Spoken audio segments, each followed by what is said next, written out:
आप सभी भाइयों का स्वागत है मेरे इस चैनल पर। पुराने शहर के बाहर एक सुनसान कब्रिस्तान था। लोग उसे काली परछाई वाला कब्रिस्तान कहते थे। दिन में भी वहाँ अजीब सन्नाटा रहता और रात होते ही कोई उस रास्ते से गुजरने की हिम्मत नहीं करता। कहते थे वहाँ एक खूनी चुड़ैल भटकती है। जो भी आधी रात के बाद उस कब्रिस्तान में गया वो कभी वापस नहीं आया। एक गांव में अर्जुन नाम का 17 साल का लड़का रहता था। उसे भूत प्रेत की कहानियों पर बिल्कुल विश्वास नहीं था। गांव वाले जब चुड़ैल की बात करते तो वो हंस देता। एक दिन उसके दोस्त रवि ने कहा, अगर तू इतना बहादुर है तो आज रात कब्रिस्तान जाकर दिखा। अर्जुन मुस्कुराया, ठीक है, आज रात मैं वहां जाऊंगा और साबित कर दूंगा कि ये सब झूठ है। गांव के बूढ़े लोगों ने उसे रोकने की कोशिश की। एक बूढ़ी औरत कांपती आवाज में बोली, बेटा वहां सिर्फ मौत रहती है। लेकिन अर्जुन नहीं माना। रात के ठीक 12 बजे अर्जुन हाथ में टॉर्च लेकर कब्रिस्तान पहुंच गया। आसमान में काले बादल थे। हवा इतनी ठंडी थी जैसे किसी ने बर्फ फेंक दी हो। जैसे ही वो अंदर गया उसे लगा कोई पीछे पीछे चल रहा है। चर्र चर्र सूखे पत्तों की आवाज उसके कदमों के साथ चल रही थी। अर्जुन ने पीछे देखा, कोई नहीं था। अचानक उसकी टॉर्च झपकने लगी और तभी उसे दूर एक औरत दिखाई दी। सफेद फटी साड़ी, लंबे बिखरे बाल और हाथों में खून। वो धीरे धीरे उसकी तरफ बढ़ रही थी। अर्जुन का गला सूख गया। उसने खुद को संभालते हुए पूछा, कौन हो तुम? औरत ने सिर उठाया। उसकी आंखें पूरी काली थीं। फिर वो भयानक आवाज में बोली, ये मेरी जगह है। अर्जुन डरते हुए पीछे हटने लगा। तभी उसे कब्रिस्तान के कोने में एक पुरानी टूटी कब्र दिखाई दी। उस पर लिखा था, माया 1897। अचानक अर्जुन को गांव वालों की एक पुरानी कहानी याद आई। सालों पहले माया नाम की एक लड़की पर झूठा इल्जाम लगाया गया था कि वो जादू टोना करती है। गुस्साए लोगों ने उसे इसी कब्रिस्तान में जिंदा दफना दिया था। मरते समय उसने कहा था, जिसने मेरे साथ अन्याय किया उनकी आत्माएं कभी चैन नहीं पाएंगी। तभी जोरदार हवा चली और वो चुड़ैल अचानक अर्जुन के बिल्कुल सामने आ गई। उसके चेहरे से खून टपक रहा था, लेकिन उसकी आंखों में गुस्से से ज्यादा दर्द था। वो बोली, मैं राक्षस नहीं थी, लोगों ने मुझे बनाया। अर्जुन डर गया, लेकिन उसे महसूस हुआ कि चुड़ैल उसे मारना नहीं चाहती। तभी कब्रिस्तान के पीछे से कुछ आवाजें आने लगी। 4 नकाबपोश आदमी वहां किसी को दफनाने आए थे। वे गांव के अपराधी थे जो लोगों को मारकर यहाँ छुपाते थे और चुड़ैल की अफवाह फैलाकर सबको डराते थे। अर्जुन सब समझ गया। असल में लोग चुड़ैल से नहीं, इंसानों की हैवानियत से डरते थे। लेकिन तभी उन आदमियों ने अर्जुन को देख लिया। इसे खत्म करो, वे उसकी तरफ दौड़े। अर्जुन भागने लगा, लेकिन अचानक पूरा कब्रिस्तान कांप उठा। हवा तूफान जैसी चलने लगी और फिर वो चुड़ैल उन आदमियों के सामने प्रकट हुई। उनकी चीखें रात में गूंज उठीं। कुछ देर बाद सब शांत हो गया। जब अर्जुन ने आंखें खोली तो वहां कोई नहीं था, सिर्फ ठंडी हवा और टूटी कब्र के पास रखा एक लाल फूल। अगली सुबह अर्जुन गांव लौटा। उसका चेहरा डरा हुआ था। उस दिन के बाद उसने कभी उस रात के बारे में खुलकर बात नहीं की। लेकिन गांव वालों ने एक चीज जरूर नोटिस की। उस कब्रिस्तान से लोगों के गायब होने की घटनाएं हमेशा के लिए बंद हो गईं। और हर अमावस्या की रात माया की कब्र पर एक ताजा लाल फूल जरूर दिखाई देता था। उस रात के बाद अर्जुन पूरी तरह बदल गया था। जो लड़का पहले भूतों का मजाक उड़ाता था अब रात होते ही खिड़की बंद कर देता। लेकिन सबसे अजीब बात यह थी, हर रात ठीक 3 बजे उसकी नींद खुल जाती और उसे अपने कानों में वही आवाज सुनाई देती, मुझे इंसाफ चाहिए। एक रात अर्जुन ने हिम्मत करके आवाज का पीछा करने का फैसला किया। वो धीरे धीरे घर से बाहर निकला। पूरा गांव सो रहा था, सिर्फ ठंडी हवा चल रही थी। लेकिन जैसे जैसे वो कब्रिस्तान की तरफ बढ़ा उसे महसूस हुआ कोई उसे बुला रहा है। अचानक रास्ते में उसे वही बूढ़ी औरत दिखाई दी जिसने उसे पहले रोका था। उसकी आंखों में डर था। वो बोली, तू फिर वहां जा रहा है? तुझे नहीं पता, माया अभी भी अधूरी है। अर्जुन ने पूछा, अधूरी मतलब? बूढ़ी औरत कांपते हुए बोली, जिस रात माया को जिंदा दफनाया गया था, उस रात गांव के 5 लोगों ने उसे धोखा दिया था। 4 मर चुके हैं, लेकिन 5वां अभी भी जिंदा है। अर्जुन चौंक गया। कौन? लेकिन बूढ़ी औरत अचानक चुप हो गई, फिर धीरे धीरे अंधेरे में गायब हो गई। अर्जुन फिर कब्रिस्तान पहुंचा। आज वहां पहले से ज्यादा डरावना माहौल था। टूटी कब्र के पास पहुंचते ही उसकी टॉर्च बंद हो गई और अचानक जमीन कांपने लगी। मिट्टी के अंदर से किसी के रोने की आवाज आ रही थी। अर्जुन डरते हुए घुटनों के बल बैठा। उसने मिट्टी हटानी शुरू की। कुछ देर बाद उसे एक पुराना लकड़ी का बक्सा मिला। उसके अंदर थे एक टूटा हुआ हार और एक खून से लिखा पत्र। पत्र में लिखा था, मैं निर्दोष हूं, मुझे गांव के मुखिया ने फंसाया है। उसने मेरे पिता की जमीन हथियाने के लिए मुझे चुड़ैल बताया। अर्जुन के हाथ कांपने लगे। मतलब माया सच में बेगुनाह थी। गांव का सबसे बड़ा झूठ। अगली सुबह अर्जुन सीधा गांव के मुखिया के घर पहुंचा। मुखिया का नाम था ठाकुर वीरेंद्र। पूरा गांव उससे डरता था। अर्जुन ने गुस्से में पूछा, तुमने माया को क्यों मरवाया?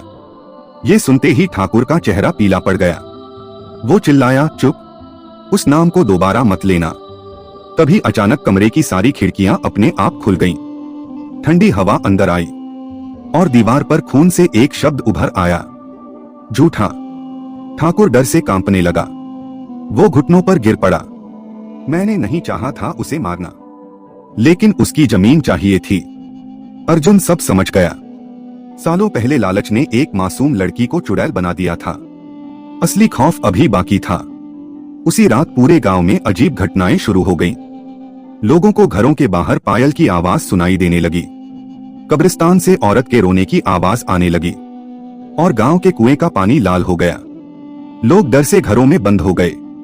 अर्जुन समझ गया, माया की आत्मा अब शांत नहीं होगी जब तक उसे पूरा इंसाफ नहीं मिलेगा।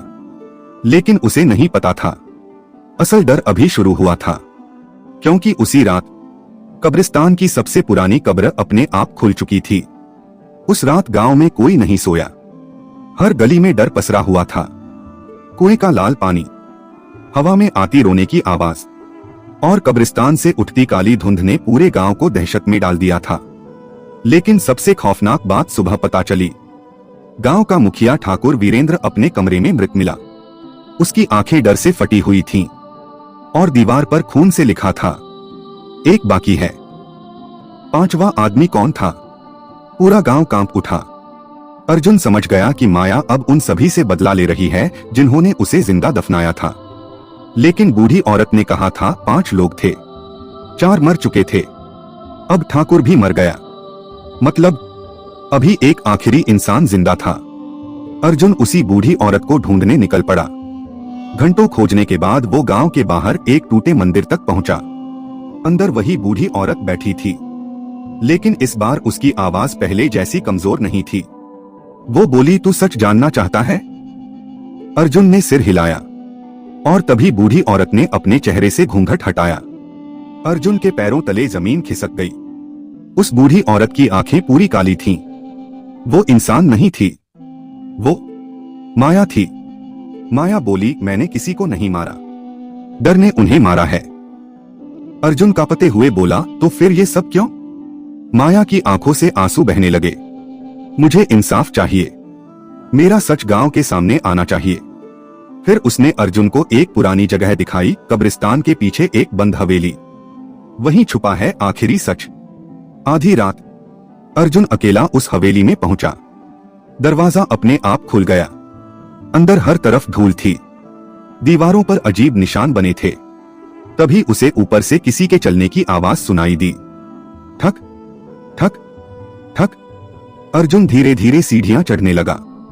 ऊपर पहुंचते ही उसने देखा एक कमरा अंदर से बंद था। जैसे ही उसने दरवाजा खोला, उसकी चीख निकल गई। कमरे की दीवारों पर सैकड़ों तस्वीरें टंगी थीं। सभी तस्वीरों में माया थी, लेकिन हर तस्वीर में उसके साथ एक छोटा लड़का भी था। अर्जुन हैरान रह गया, ये बच्चा कौन है? तभी पीछे से आवाज आई, वो उसका बेटा था। अर्जुन ने मुड़कर देखा, दरवाजे पर गांव का पुजारी खड़ा था।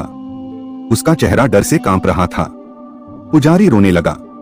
सालों पहले ठाकुर वीरेंद्र माया से प्यार करता था, लेकिन माया ने उसे ठुकरा दिया। गुस्से में उसने पूरे गांव को भड़काया कि माया चुड़ैल है। अर्जुन स्तब्ध रह गया। और उसका बेटा? पुजारी की आंखों से आंसू बहने लगे। जब माया को जिंदा दफनाया गया, उसका छोटा बेटा इसी हवेली में बंद था। वो कई दिनों तक भूखा प्यासा रोता रहा और यहीं मर गया। अचानक पूरा कमरा कांपने लगा, दीवारों से खून बहने लगा और तभी एक छोटे बच्चे की हंसी पूरे कमरे में गूंज उठी। ही ही ही। पुजारी डर से चिल्लाया, वो आ गया, असली शैतान। अर्जुन ने पीछे मुड़कर देखा। अंधेरे में एक छोटा बच्चा खड़ा था, लेकिन उसकी आंखें लाल थीं और उसके चेहरे पर इंसानों जैसी मुस्कान नहीं थी। वो धीरे धीरे अर्जुन की तरफ बढ़ने लगा। माया की आत्मा अचानक प्रकट हुई और जोर से चिल्लाई, भागो अर्जुन, ये मेरा बेटा नहीं रहा। तभी बच्चे ने डरावनी आवाज में कहा, अब पूरा गांव मेरे साथ मरेगा। हवेली के अंदर मौत जैसा सन्नाटा छा गया। वो छोटा बच्चा धीरे धीरे अर्जुन की तरफ बढ़ रहा था। उसकी लाल आंखें अंधेरे में जलती आग जैसी दिख रही थीं और उसके चेहरे पर एक डरावनी मुस्कान थी। अर्जुन पीछे हटने लगा, लेकिन तभी हवेली का दरवाजा अपने आप बंद हो गया। धड़ाम, पूरा कमरा कांप उठा। माया अर्जुन के सामने आ गई। उसकी आवाज टूट रही थी, ये मेरा बेटा आरव है, लेकिन अब इसके अंदर सिर्फ नफरत बची है। अर्जुन घबराकर बोला, इसे रोको। माया की आंखों से खून जैसे आंसू बहने लगे। जब इसे भूखा प्यासा इस हवेली में मरने के लिए छोड़ दिया गया, तब इसकी मासूम आत्मा अंधेरे में बदल गई। तभी आरव जोर जोर से हंसने लगा। उसकी हंसी पूरे हवेली में गूंज रही थी। अब सब मरेंगे। गांव में मौत की शुरुआत। उसी समय गांव में अजीब घटनाएं शुरू हो गईं। घरों की लाइटें अपने आप बुझने लगीं। लोगों को खिड़कियों पर छोटे हाथों के निशान दिखाई देने लगे और हर गली में बच्चे की हंसी सुनाई देने लगी। गांव वाले डर से मंदिर में इकट्ठा हो गए, लेकिन मंदिर का दरवाजा अचानक अपने आप बंद हो गया और बाहर से किसी बच्चे की आवाज आई, कोई नहीं बचेगा। इधर हवेली में अर्जुन बचने का रास्ता ढूंढ रहा था। तभी उसे फर्श पर एक पुराना निशान दिखाई दिया। उसने लकड़ी हटाई। नीचे एक गुप्त तहखाना था। अर्जुन और माया नीचे उतरे। तहखाने में हर तरफ पुराने खिलौने पड़े थे। बीच में एक छोटी सी हड्डियों की कब्र थी। माया रोने लगी, ये मेरे बेटे की असली कब्र है। तभी अर्जुन की नजर एक लोहे के डिब्बे पर पड़ी। उसने डिब्बा खोला। अंदर एक पुरानी डायरी थी। डायरी ठाकुर वीरेंद्र की थी। उसमें लिखा था, अगर कभी ये राज खुला तो गांव खत्म हो जाएगा। उस बच्चे की आत्मा अब इंसान नहीं रही। अर्जुन के हाथ कांपने लगे। डायरी के आखिरी पन्ने पर एक नक्शा बना था। वो नक्शा कब्रिस्तान के बीचों बीच बनी एक पुरानी काली समाधि का था। माया घबराकर बोली, नहीं, अगर वो समाधि खुल गई तो आरव को कोई नहीं रोक पाएगा। आज अमावस्या थी, वही रात जब अंधेरी शक्तियां सबसे ज्यादा ताकतवर होती हैं। अचानक हवेली की दीवारें टूटने लगीं। आरव अब पहले से ज्यादा खतरनाक हो चुका था। उसकी आवाज हर तरफ गूंज रही थी, माँ, अब मुझे कोई नहीं रोकेगा। माया अर्जुन की तरफ मुड़ी, तुझे उस काली समाधि तक पहुंचना होगा, वहीं आरव की आत्मा को रोका जा सकता है। अर्जुन ने पूछा, लेकिन कैसे? माया कांपती आवाज में बोली, उस समाधि के अंदर वो चीज छुपी है जिसने मेरे बेटे को शैतान बनाया। तभी तहखाने की सारी मोमबत्तियां बुझ गईं। पूरा कमरा अंधेरे में डूब गया और उसी अंधेरे में दो लाल आंखें चमक उठीं। तहखाने के अंधेरे में वो दो लाल आंखें धीरे धीरे अर्जुन के करीब आ रही थीं। आरव अब इंसान की आत्मा नहीं रहा था। उसके आसपास काली धुंध घूम रही थी और उसकी आवाज कई लोगों की आवाज जैसी लग रही थी। अब कोई नहीं बचेगा। अर्जुन डर से कांप रहा था, लेकिन इस बार वो भागा नहीं। माया उसके सामने खड़ी हो गई। अगर आज इसे नहीं रोका गया तो पूरा गांव खत्म हो जाएगा। अर्जुन और माया कब्रिस्तान की तरफ दौड़े। आसमान में बिजली चमक रही थी। हवा इतनी तेज थी कि पेड़ जड़ से हिल रहे थे। जैसे ही वे कब्रिस्तान पहुंचे, बीचों बीच बनी काली समाधि अपने आप खुलने लगी। धीरे धीरे पत्थर हटे और अंदर से भयानक चीखें सुनाई देने लगी। अर्जुन ने कांपते हुए अंदर देखा। वहां एक पुराना काला ताबीज रखा था जिस पर अजीब निशान बने थे। माया डर गई। यही वो चीज है। सालों पहले मैंने ही ठाकुर को माया के खिलाफ भड़काया था। मुझे उस जमीन के नीचे छुपा ये ताबीज चाहिए था। माया गुस्से से कांप उठी। तुमने मेरे बेटे को शैतान बनाया। पुजारी बोला, उस बच्चे की मौत के बाद उसकी टूटी आत्मा इस ताबीज से जुड़ गई और मुझे अंधेरी शक्तियां मिल गईं। अचानक आरव की आत्मा प्रकट हुई। अब वो पहले से भी ज्यादा भयानक दिख रहा था। उसके आसपास काली आग जल रही थी। पुजारी चिल्लाया, आरव, सबको खत्म कर दो। अंतिम लड़ाई। पूरा कब्रिस्तान कांपने लगा। कब्रों से अजीब आवाजें आने लगीं। अर्जुन ने हिम्मत करके वो ताबीज उठाया, लेकिन जैसे ही उसने उसे छुआ, उसके दिमाग में दर्द की लहर दौड़ गई। उसे माया और आरव की सारी पीड़ा दिखाई देने लगी। माया का जिंदा दफन होना, छोटे आरव का अकेले रोना, गांव वालों की बेरहमी और पुजारी की लालच। अर्जुन की आंखों में आंसू आ गए। तभी उसे समझ आया, आरव को ताकत नफरत से मिल रही थी। अगर उसका दर्द खत्म हो जाए तो सब खत्म हो सकता है। अर्जुन धीरे धीरे आरव के पास गया। माया डरकर चिल्लाई, नहीं, वो तुझे मार देगा। लेकिन अर्जुन रुका नहीं। उसने कांपते हुए कहा, आरव, तुम राक्षस नहीं हो। तुम्हारे साथ गलत हुआ था। पहली बार आरव की लाल आंखों में गुस्से की जगह दर्द दिखाई दिया। अर्जुन बोला, तुम्हारी माँ आज भी तुमसे प्यार करती है। ये सुनते ही आरव की काली परछाई कांपने लगी। माया रोते हुए अपने बेटे के पास गई। मुझे माफ कर दो बेटा, मैं तुम्हें बचा नहीं पाई। कुछ पल के लिए पूरा कब्रिस्तान शांत हो गया और फिर आरव धीरे धीरे एक सामान्य बच्चे जैसा दिखने लगा। उसकी लाल आंखें वापस सामान्य हो गईं। उसने पहली बार मुस्कुराकर कहा, माँ, अंत का अंत। लेकिन तभी पुजारी गुस्से में चिल्लाया, नहीं। वो ताबीज छीनने के लिए अर्जुन की तरफ दौड़ा। अर्जुन ने पूरी ताकत से ताबीज काली समाधि में फेंक दिया। अचानक जोरदार विस्फोट हुआ। काली रोशनी आसमान में फैल गई। पुजारी की चीख पूरे कब्रिस्तान में गूंज उठी और वो धुएं में बदल गया। धीरे धीरे सब शांत हो गया। हवा रुक गई। काली धुंध गायब हो गई और माया व आरव की आत्माएं मुस्कुराते हुए रोशनी में बदल गईं। जाने से पहले माया बोली, धन्यवाद, तुमने हमें राक्षस नहीं इंसान समझा। अगली सुबह गांव वालों ने देखा, कब्रिस्तान पूरी तरह शांत था। कई सालों बाद वहां पक्षियों की आवाज सुनाई दे रही थी। अर्जुन ने उस जगह पर माया और आरव के नाम का छोटा सा स्मारक बनवाया।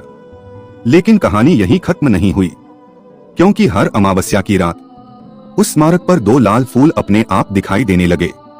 एक माया के लिए और दूसरा छोटे आरव के लिए।